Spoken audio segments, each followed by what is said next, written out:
Hello friends, welcome to ஆரோக்கிய சமையல்.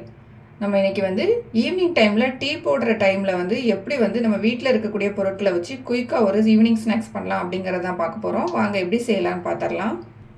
Mixing Pavul ஒன்று எடுத்துக்கலாம். இதில் 1 கப் கார்ன்ஃப்ளவர் மாவு எடுத்திருக்கேன். இதை நம்ம இது கூட போட்டுக்கலாம். இது கூடவே பொடியாக கட் பண்ண ஒரு பெரிய வெங்காயம் சேர்த்துக்கலாம்.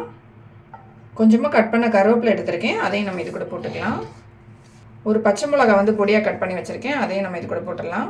ஒரு சின்ன துண்டு இஞ்சி துருவி வச்சுருக்கேன். அதையும் நம்ம இதில் போட்டுக்கலாம். 1 கப் துருவின கேரட் எடுத்திருக்கேன். அதையும் நம்ம இது கூட போட்டுக்கலாம். நீங்கள் இதில் பீன்ஸு, முட்டைக்கோஸ் அந்த மாதிரி எந்த மாதிரி விருப்பமான உங்களுக்கு காய்கறியோ அது கூட சேர்த்துக்கலாம். இதில் நான் இன்றைக்கி கேரட் மட்டும்தான் சேர்த்துருக்கேன்.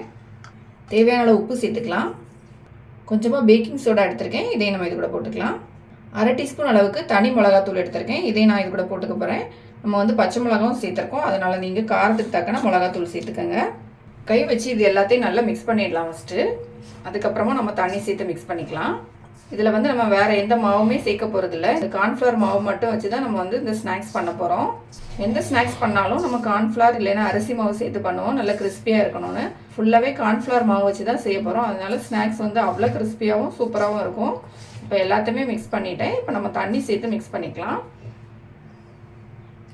கொஞ்சம் கொஞ்சமாக தண்ணி சேர்த்து நம்ம கையில் எடுக்கிற அளவுக்கு மாவு வேணும். அந்த அளவுக்கு நம்ம மிக்ஸ் பண்ணி எடுத்துக்கலாம். தண்ணி சேர்த்து மிக்ஸ் பண்ணி எடுத்துட்டேன். மிக்ஸ் பண்ண பிறகு பார்த்தீங்கன்னா மாவு இந்த மாதிரி தான் இருக்குது. இது கார்ன்ஃப்ளவர் மாவுனால நம்ம தண்ணி சேர்த்து மிக்ஸ் பண்ணும்போது நல்ல டைட்டான மாதிரி இருக்கும். அதனால் நம்ம கரெக்டாக மிக்ஸ் பண்ணி எடுத்துக்கலாம். இப்போ நமக்கு மாவு ரெடி ஆகிடுச்சு. ஸ்டவ் ஆன் பண்ணிவிட்டு கடாயில் எண்ணெய் ஊற்றி வச்சுருக்கேன். எண்ணெய் நல்லா சூடாகிடுச்சு. இப்போ நம்ம ரெடி பண்ண மாவு கொஞ்சம் கொஞ்சமாக எடுத்து இந்த மாதிரி சின்ன சின்ன உருண்டை மாதிரி நம்ம ஆயிலில் போட்டுக்கலாம். ஆயில் நல்லா சூடான பிறகு போட்டுக்கோங்க. இது நம்ம கார்ன்ஃப்ளவர் மாவில் மிக்ஸ் பண்ணியிருக்கிறதுனால நமக்கு உருண்டை பிடிக்கிறதுக்கு ரொம்ப ஈஸியாக இருக்கும். இந்த பக்கோடா மாதிரி கூட கொஞ்சம் கொஞ்சமாக கூட போட்டுக்கலாம். எந்த மாதிரி விருப்பமோ அந்த மாதிரி நம்ம போட்டுக்கலாம்.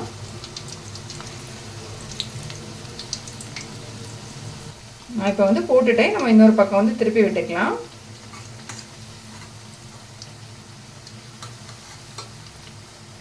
ரெண்டு பக்கமே ஆயில் நல்லா ஃப்ரை ஆகி நல்லா முருகலாக வரணும். அது வரைக்கும் நம்ம ஃப்ரை பண்ணி எடுத்துக்கலாம்.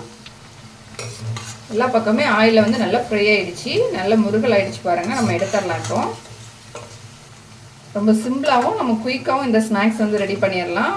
டேஸ்ட் அவ்வளோ சூப்பராக இருக்கும். நல்லா கிறிஸ்பியாகவும் இருக்கும். டீ போடுற டைமில் இந்த மாதிரி செஞ்சு கொடுத்து பாருங்கள். நல்லா விரும்பி சாப்பிடுவாங்க. டீ போடுற டைமில் எப்படி ஒரு குயிக்காக ஈவினிங் ஸ்நாக்ஸ் பண்ணலாம் அப்படிங்கிறத பார்த்தோம். இது பண்ணுறதுக்கு கார்ன்ஃப்ளவர் மட்டும் இருந்தால் போதும். ரொம்ப குயிக்காக பண்ணிடலாம். அவ்வளோ கிறிஸ்பியாகவும் டேஸ்ட்டாகவும் இருந்துச்சு. கண்டிப்பாக ட்ரை பண்ணி பாருங்கள். இந்த வீடியோ உங்களுக்கு பிடிச்சிருந்தா லைக் பண்ணுங்கள், ஷேர் பண்ணுங்கள். மறக்காமல் என்னோடய சேனலை சப்ஸ்கிரைப் பண்ணுங்கள்.